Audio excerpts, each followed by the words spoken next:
You guys, today I'm going to review a new show. Um, it was on Lifetime, yeah, and it was called The Rap Game with Jermaine Dupri, and I really enjoyed this show. So I said I'm gonna review this show. I rather review this than loving hip hop for real. I'm all about music. It's about hip hop. You know what I'm saying? I'm all about supporting the kids. So I like this show. I really enjoyed it. So it comes on Mondays that I learned. I didn't even know nothing about this show at all. I hadn't heard about it or anything. I just so happened to be flipping the channels and ran into the show.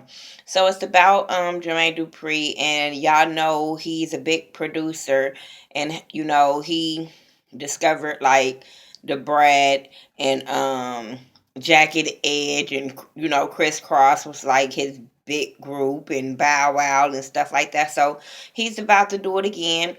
He has, I think it's like five. Yes, five young artists, and they're trying to get signed at the end of the season. They will be getting signed to So Def. I think it's like 8 weeks or something like that.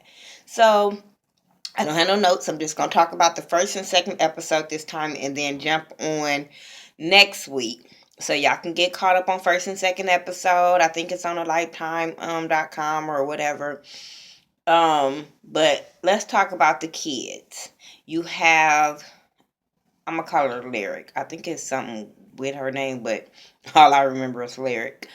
Um, and she has her mom with her. Lyric is kind of shy until she like raps or whatever, but she's like basically a shy girl. All these kids were found on the internet, Instagram or YouTube or whatever, and they have a lot of fans or whatever. So, um, like I said, you have Lyric, you have Little Poopy. He is adorable.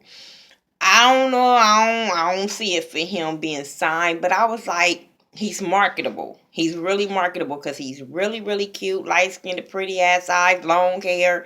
He just put me in the mind of Bow Wow when Bow Wow first came out. So I was like, he's marketable. If they can get his rapping and stuff up the par and make his ass wake up, but I think they can make money off of him.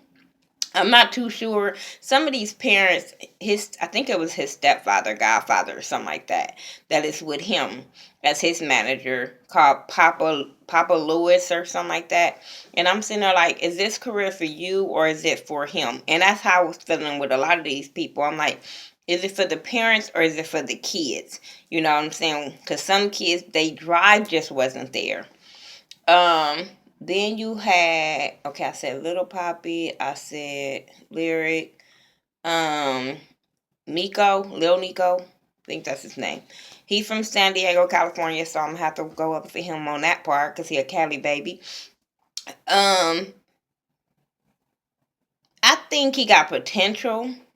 He kind of he make me fall asleep when he was rapping, but yeah, I think he has potential. Like I agree with the people, the producers, like lyrical wise, he is the best lyrical wise. But I don't know. I wasn't going up for him. Um, his mom has been in the game for a long time. She's worked with a lot of big artists and stuff like that. So, like I said, who was it for? Um, then you have the two ones that's gonna make this show.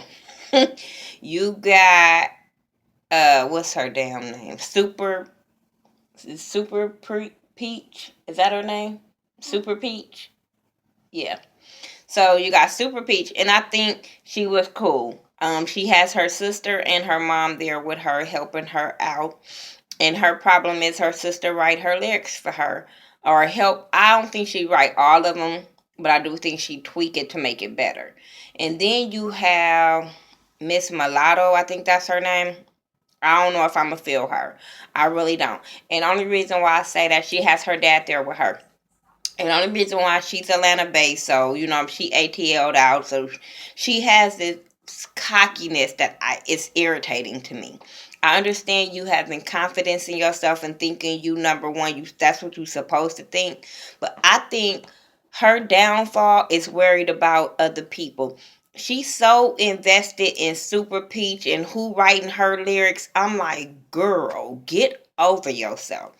So the first episode, just giving them an introduction of who they are. They had to audition in front of like kind of perform in front of JD and his crew, and you had JD, you had the Brat, you had Brian, Michael Cox, you had Paula the Don, you had there was some other people there. I just can't remember their names, but no shade. But you had, some heavy hitters, you know what I'm saying, on this first episode to see these people perform. And I agree, they wasn't bringing it. Only person to me who did bring it was Super Peach and Miss Mulatto. They both did bring it. And they said that they was like, nobody's bringing it. We want somebody to come in here all up in our face. And that's what Super Peach did. She brought it. Like they said, if she didn't write it, she made you believe it. So I was like, okay, cool. What else happened? So then he ended up having a list. He has a list at the end of the show, like top 5 list, or you make the 5 hit list or something like that. So they start with number 5 all the way up to number 1. And this time, the first episode, Lyric was number 5. So she took that really, really bad. And Super Peach was number 1. So y'all know they gunning and hating on her. And then with Lyric, she just felt bad. And then Super Peach, the Peach girl, I'm just gonna call her Peach, because that's saying her whole name. I don't know how far that's gonna go. But the Super Peach, she ended up going to talk to Lyric and, give her some little advice like, don't let this get to you. Keep going. Don't let them see your weakness. And I thought that was cool. Then the second episode, he ended up taking them around Atlanta and seeing little things. And when he showed Old National Highway, I was like, oh, I've been over there. That's where the black guy was, on Old National Highway. So like he took them around and they had their pen and paper there. The parents had to stay home. I said yes. And I said, if any of them parents have a problem with not being so involved, they there for the wrong damn reasons. Because I feel like it's for the kids, and I don't think with his reputation, JD is going to do anything that's going to harm these kids.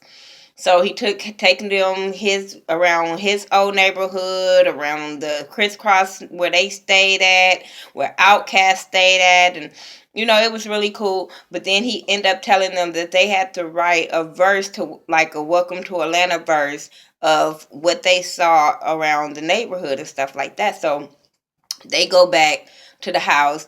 You got Miss Mulatto hating on Super Peach once again. Because even in the bus, I didn't understand that. Super Peach writing. You got everybody writing.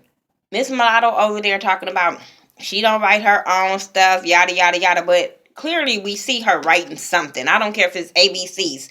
You don't know what she writing on her paper. Why are you hating on this girl? Like, come on. You focus on the wrong things, like I said. That's what's gonna make me not like her. Then you had the little poopy boy. He fell asleep up in the bus. Jermaine is like, wake up, like, you falling asleep, and like, did you finish writing your lyrics? And he was like, no. And that was a bad look for JD. So I was like, yeah, that is bad look, because like he said, when you become signed to so death, you're gonna be performing a lot. It's not gonna be no sleep, man. He like, I got this. Oh, I remember this. I forgot to say, on the first episode, they had to do intern and go clean up and stuff like that for JD and his friends. And then they made them freestyle or whatever. And I was like, okay, this is cool. Told you, I'm not going to like that Miss Mulatto girl, because when they was in it, she had to go clean up the studio. Girl, it wasn't even that damn dirty. And she was complaining about cleaning up the studio. Then as they cleaning, they had to freestyle. And it was Lyric said that she didn't freestyle. I said, oh, that's going to be a bad look for her. I know it is. I'm sitting there like, okay. See, and this is what Jermaine was getting. Well, I'll get to that. So, yeah, she didn't freestyle. Ludacris was with Lil Nico and kind of, gave him a little pep talk and, kind of talked to him and kind of gave him some motivation. He spit for Luda. Ludacris was like, cool. Lil Poopy had to spit for Jermaine Homeboy while he was washing the car. Super Freak, she ended up doing it, but you could tell, like, Homegirl can tell, like, she wasn't there. Like, it wasn't right. So yeah, they had to do that internship for them, and I thought that was cool. The second one, like I said, they had to write the rap. They end up going to the studio with a new producer guy that Jermaine is working with, and they had to do a verse over his beat. So they all go in the studio. Everybody do what they have to do. Lyric go first. She did okay. She did better than the last time. She came out of her shell because her mom told her to start coming out of her shell, and that's also what Jermaine them had ended up telling her also. Nico did okay, but they noticed that he wasn't really rapping about the experience that they had, because in the verse they had to rap about what they had just experienced. Miss Mulatto comes in there, she kills it. Who else? Poopy. I told y'all, I'm falling asleep with the little boy. I just feel like he just cute. I'm like, oh, I do remember that he said a verse that he ended up saying before when he was washing the car, and they called him out on that. So I was like, okay, cool. And then Super Peach, she ended up spitting, and they can tell that it was something different from what she had turned in on the notepad or whatever. And so they kicked her out, made her go redo it. She comes back, and then when she get called out and she continued to lie and act like she just wrote it by herself, I don't think she lied. I think that she just wasn't answering it right. Like they said, like, I believe she do write what she has to write, and then she goes in there and deal with her sister, and her sister tweaks her lyrics, so they don't feel like her sister is writing her lyrics. But Jermaine feel like anytime you just put "and" in a lyric, you're helping her, you're writing with her, or whatever. And I think that's what Jermaine was trying to say. He wanted her to write this thing by herself, and she didn't follow the rules, so she got called out on it. Even when he was talking to the kids they were giving them advice when they were sitting on the steps, and you know, the producer dude was giving them all his things. He even said, "After I kicked you out, you came back, you killed it." But Jermaine was just telling her, like, I don't want to. It's nothing wrong with you helping her, but I don't want to sign her, and then I get her in here, and she don't know what she's doing, and then that's a waste of money for him. So I get what Jermaine was saying.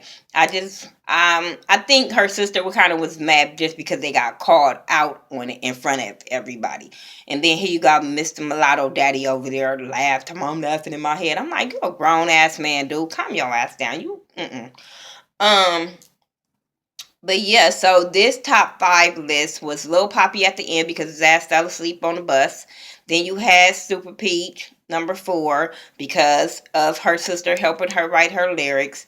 Number three was Lil Nico. Number two was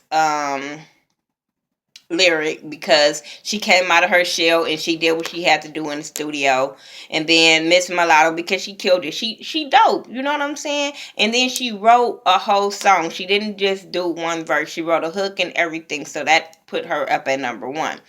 So I did agree, like, everybody better go for her head. You know, she was going after Super Peace, so everybody go after her head and get that number one spot. I don't have no problem with that. Papa Lewis was mad at Lil Poopy because of his critiques or whatever, and he was telling him he don't think he's there, he's ready and all that kind of stuff. And I was just like, is it for him or for you? I don't know. And then Nico mom had got mad at him because he wasn't listening, and I understood where she was coming from. Like, this is your opportunity, like, my dude. You have to listen. I don't care if you don't think it's important at all. Every little thing is important. So it might come back at the end of the season and you might need to remember some stuff, or you never know. So it's always good to pay attention. Like I said, I really enjoyed this show. It's a really, really good show. You can watch it with your kids. I watched it with my kids. They enjoyed it. It's a really good family show. It ain't no ratchet fighting arguing like that. It's a little cattiness and stuff like that, but all reality shows have the cattiness, and I probably wouldn't watch it if it didn't. But well, yeah, I would, because I like music. But yeah, this was a good show, and I hope you guys watched it. If you watched it, tell me what you thought about it. Who is your fave? Who you think gonna go far? I was at first I was sitting there like, dang. I was hoping that they each episode that one of them get kicked off so the other ones can see where how they hard they fighting. But it's kind of like a making a band, but you one person make it at the end. So we gonna see how they develop through the season. I was so excited to see my girl the Brat on the first episode. I am such a huge fan of the Brat. Been her like ride or die fan since the beginning. Yeah, follow me on all social medias by the Ghetto View THA, not THE. Thanks again once for all the birthday love and for me and for my son. Happy birthday to my son Taj. Today is his birthday, Monday, January the 11th. He turned 15 today. My kids are growing up, almost out the house. Y'all don't know. I'm just saying. That's what I be getting pumped up like. Y'all almost out. Y'all can come and spend a weekend, but you got to go home after that. I'm just saying. But yeah, hope you guys watch my Fremont experience video that I did with my kids that I uploaded. So I hope y'all watching that. I hope you guys are supporting everybody from Jumpstart January, because these videos be hard, but we're getting them in. I'm just saying. It's especially hard for me right now to keep doing these videos, but I'm dedicated. I know what I want to do. I know where I want to be. So I don't care what I have to do. I'm going to get these videos out. Follow me on all social media sites by the Ghetto View THA, not THE. I'm your girl, Miss Nika, and I hope you like this video. And if you have not subscribed, please do so and tell me what you think. All right, peace out.